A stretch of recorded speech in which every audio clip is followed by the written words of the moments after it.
ನನ್ನ ಹೆಸರು ಹೇಮಲತಾ. ನಾನು 3ನೇ ತರಗತಿಯಲ್ಲಿ ಓದುತ್ತಿದ್ದೇನೆ.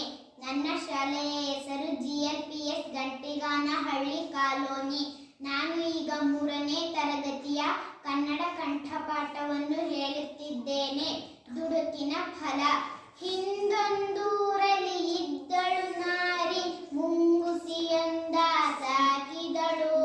ಕೊಡವನ್ನು ಹಿಡಿದು ನೀರನ್ನು ತರಲು ನದಿಯ ತೀರಕ್ಕೆ ಸಾಗಿದಳು. ಕೊಡವನ್ನು ಹಿಡಿದು ನೀರನ್ನು ತರಲು ನದಿಯ ತೀರಕ್ಕೆ ಸಾಗಿದಳು. ತೊಟ್ಟಿಲೊಳಗಿನ ಪುಟ್ಟ ಮಗುವದು ಕೇಕೆಯ ಹಾಕಿತು ಮುದದಿಂದ. ತೊಟ್ಟಿಲೊಳಗಿನ ಪುಟ್ಟ ಮಗುವದು ಕೇಕೆಯ ಹಾಕಿತು ಮುದದಿಂದ.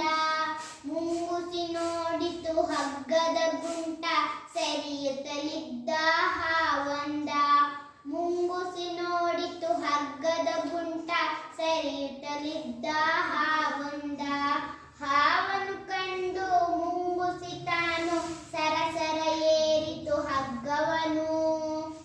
ಹಾವನ್ನು ಕಂಡು ಮುಂಗುಸಿ ತಾನು ಸರಸರ ಏರಿತು ಹಗ್ಗವನು. ವೈರಿಯ ಹಿಡಿದು ಹಲ್ಲಲ್ಲಿ ಕಡಿದು ಉಳಿಸಿತು ಮಗುವಿನ ಪ್ರಾಣವನು.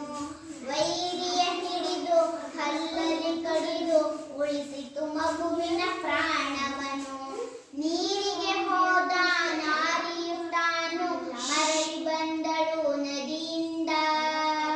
ನೀರಿಗೆ ಹೋದ ನಾರಿಯು ತಾನು ಮರಳಿ ಬಂದಳು ನದಿಯಿಂದ. ರಕ್ತವು ಮೆತ್ತಿದ ಮುಂಗುಸಿ ಕಂಡು ಕಿರುಚಿದಳಾಗಲೇ ಭಯದಿಂದ. ರಕ್ತವು ಮೆತ್ತಿದ ಮುಂಗುಸಿ ಕಂಡು ಕಿರುಚಿದಳಾಗಲೇ ಭಯದಿಂದ. ಮಗುವನ್ನು ಕೊಂದಿದೆ ಮುಂಗುಸಿ ಎಂದು ಭಾವಿಸಿಕೊಂಡಳು ಮನದಲ್ಲಿ. ಮಗುವನ್ನು ಕೊಂದಿದೆ ಮುಂಗುಸಿ ಎಂದು ಭಾವಿಸಿಕೊಂಡಳು ಮನದಲ್ಲಿ. ತುಂಬಿದ ಕೊಡವನ್ನು ಕೋಪದಿ ಎತ್ತಿ ಹೊಡೆದಳು ಮುಂಗುಸಿ ತಲೆಯಲ್ಲಿ. ತುಂಬಿದ ಕೊಡವನ್ನು ಕೋಪದಿ ಎತ್ತಿ ಹೊಡೆದಳು ಮುಂಗುಸಿ ತಲೆಯಲ್ಲಿ. ಕಿಲಕಿಲ ನಗುವ ಮಗುವನ್ನು ತಾನು ಒಳಗಡೆ ಕಂಡಳು ತೊಟ್ಟಿಲಲ್ಲಿ. ಕಿಲಕಿಲ ನಗುವ ಮಗುವನ್ನು ತಾನು ಒಳಗಡೆ ಕಂಡಳು ತೊಟ್ಟಿಲಲ್ಲಿ. ಪಕ್ಕದಿ ಸತ್ತ ಹಾವನ್ನು ಕಂಡು ಕುಸಿದಳು ನೆಲಕ್ಕೆ ದುಃಖದಲ್ಲಿ. ಪಕ್ಕದಿ ಸತ್ತ ಹಾವನ್ನು ಕಂಡು ಕುಸಿದಳು ನೆಲಕ್ಕೆ ದುಃಖದಲ್ಲಿ.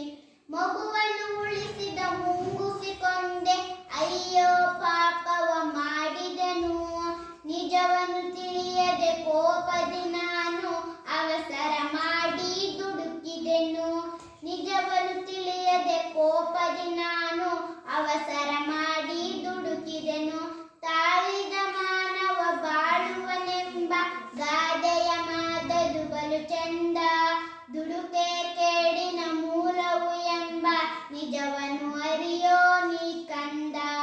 ದುಡುಕೆ ಕೇಡಿನ ಮೂಲವು ಎಂಬ ನಿಜವನ್ನು ಅರಿಯೋ ನೀ ಕಂದ.